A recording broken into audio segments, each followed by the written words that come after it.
जय हिंद दोस्तों, मैं Umesh YS coaching classes selection नगरी में आपका स्वागत करता हूं। आज प्राचीन इतिहास में प्रागैतिहासिक कालों के बारे में पढ़ेंगे। प्रागैतिहासिक काल को पढ़ने से पहले हम ये देखेंगे कि इतिहास को स्रोत के आधार पर कितने भागों में बांटा गया है।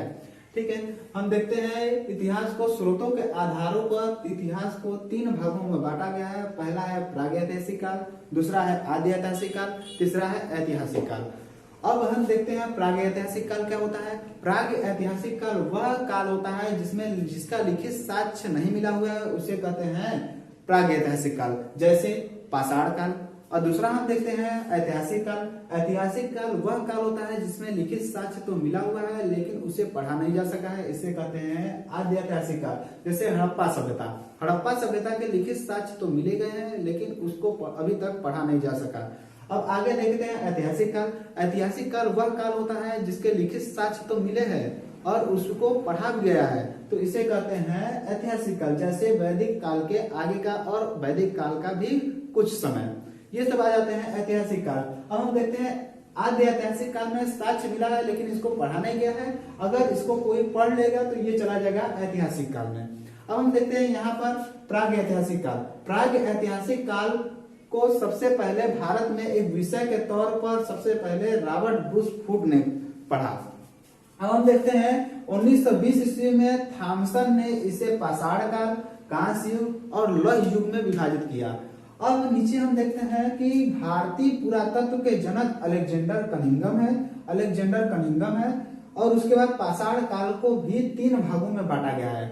अब यहाँ पर कंफ्यूजन जनरेट होना शुरू हो गया है, तो फिर से एक बार देख लेते हैं। जो इतिहास है इसको 3 भागों में बांटा गया है, प्रागैतिहासिक काल, आदि ऐतिहासिक काल और ऐतिहासिक काल। प्रागैतिहासिक काल क्या होता है? जिसका लिखित साक्ष्य नहीं मिला है उसे कहते हैं प्रागैतिहासिक काल, जैसे पाषाण काल। अब देखते हैं आदि ऐतिहासिक काल। आदि ऐतिहासिक काल में वह काल आते हैं जिसके लिखित साक्ष्य तो मिले गए हैं लेकिन उसे पढ़ा नहीं जा सका, वो आ जाते हैं आदि ऐतिहासिक काल।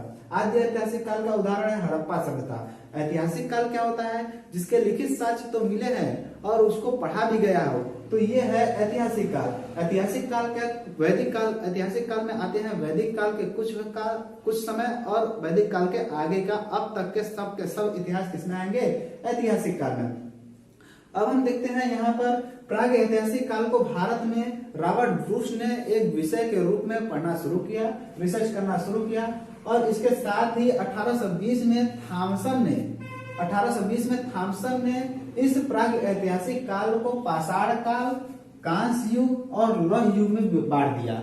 ठीक, और उसके सिवाय हम देखेंगे कि भारतीय पुरातत्व के जनक अलेक्जेंडर कनिंघम को कहा जाता है और पाषाण काल को भी 3 भागों में बांटा गया है। हम देखते हैं पाषाण काल को कौन कौन से भागों में बांटा गया है। पूरा पाषाण काल, मध्य पाषाण काल और नव पाषाण काल। तो हम देखिए इतिहास को 3 भागों में बांटा गया है, प्रागैतिहासिक काल, आदि ऐतिहासिक काल और ऐतिहासिक काल। फिर प्रागैतिहासिक काल को भी 3 भागों में बांटा गया है। कौन कौन से?